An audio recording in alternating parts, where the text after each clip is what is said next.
क्यों कहा जाता है कि बेलपत्री के वृक्ष के नीचे अगर दिया लगाने का बोला है तो बेलपत्री का वृक्ष बड़ा होना चाहिए।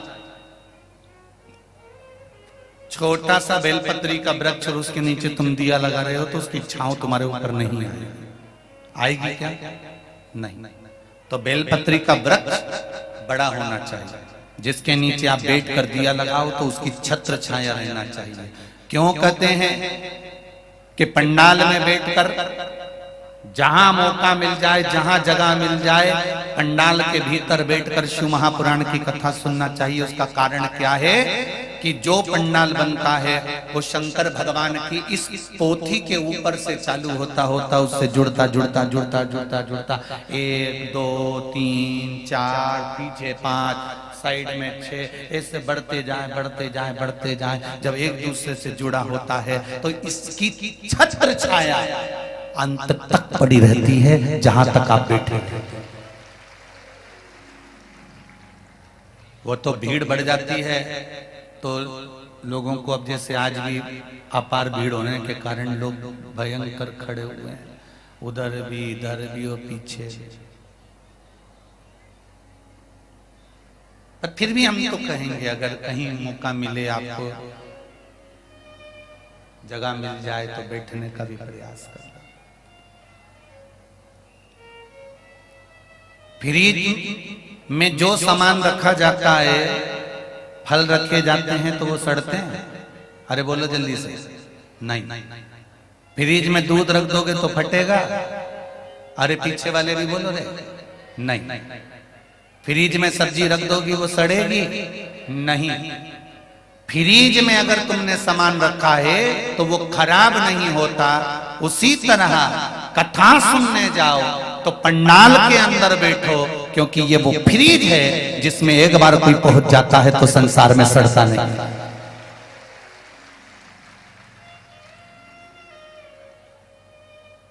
संसार में सड़ने से बचना है। काम, लोभ, आसक्ति, वासना, तृष्णा, मोह, ये सब मनुष्य को सड़ाने वाले, इससे परे होना है हमको। इसलिए सत्संग में जाकर बैठने का प्रयास करा करो, प्रयास करो।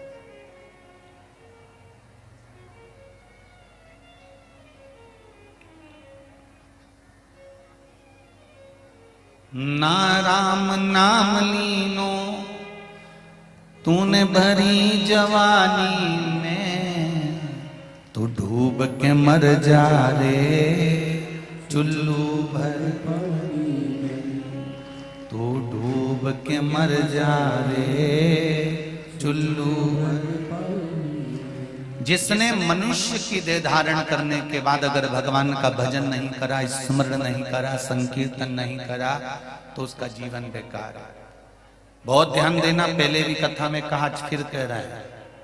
पत्नी, बच्चे, घर और खाने को भोजन, पेट भरने का सामान तो तुम जितने जन्म लोगे प्रत्येक जन्म में मिलेंगे। सुन लेना रे भाई।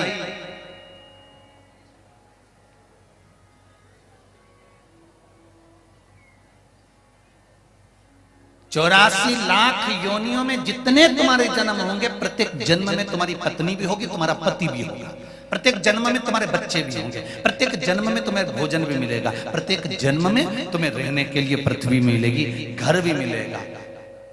84 लाख योनियों में पत्नी, बच्चे, घर, सामान सब मिलता है, सब कुछ मिलेगा। पर 84 लाख योनियों में शिव महापुराण की कथा नहीं मिलेगी। ये शिव महापुराण की कथा तो केवल मनुष्य के लिए है, मानव की योनि के लिए। इसलिए कहा, नौकरी करो, सर्विस करो, धंधा करो, बिजनेस करो, जो तुम्हें करना है सब करो, पर साथ में परिवार को चलाते चलाते शिव महापुराण की कथा, भगवान का भजन कीर्तन करते चलो। तुम्हारे पास समय नहीं रहता तो इतनी कमाई में से थोड़ा थोड़ा पैसा बचाकर दुकान में भी एक टीवी लगवा लो और उस टीवी में कुछ मत करो, केवल 2 बजे से 5 बजे तक जब तक शिव महापुराण की कथा है उस समय तक उसको चालू कर कर बैठ जाओ। भले तुम ग्राहकी करो, भले तुम सारा काम करो, पर एक बात याद रखना, एक शब्द भी अगर कान में चले गया तो हो सकता है कि जिंदगी सवर जाए। थोड़ा सा ले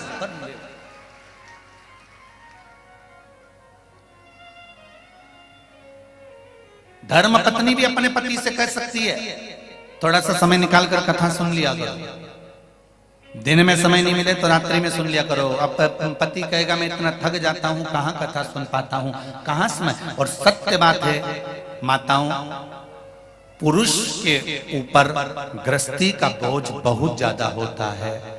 आपको लगता होगा कि बस दुकान पर जाकर बैठ गए या नौकरी करने पहुंच गए, बस सवेरे से जाते हैं, जूते वूते पहने, बढ़िया टाई फाई लगाई और खूब जोरदार सब खा पी के नाश्ता वास्ता कर कर और पहुंच गए अपनी नौकरी पर। शाम को आए और आराम से बस बैठ गए और खाया पिया सो गए। पर ये नहीं है। एक व्यक्ति चाहे नौकरी कर रहा हो, चाहे बिजनेस कर रहा हो, एक पुरुष हो चाहे स्त्री हो, उसके ऊपर गृहस्थी का जब बोझ होता है ना भाई, तो वो ही जान सकता है कि उसके ऊपर कितना बोझ है। आप केवल उसका विल पावर मजबूत कर सकती हो।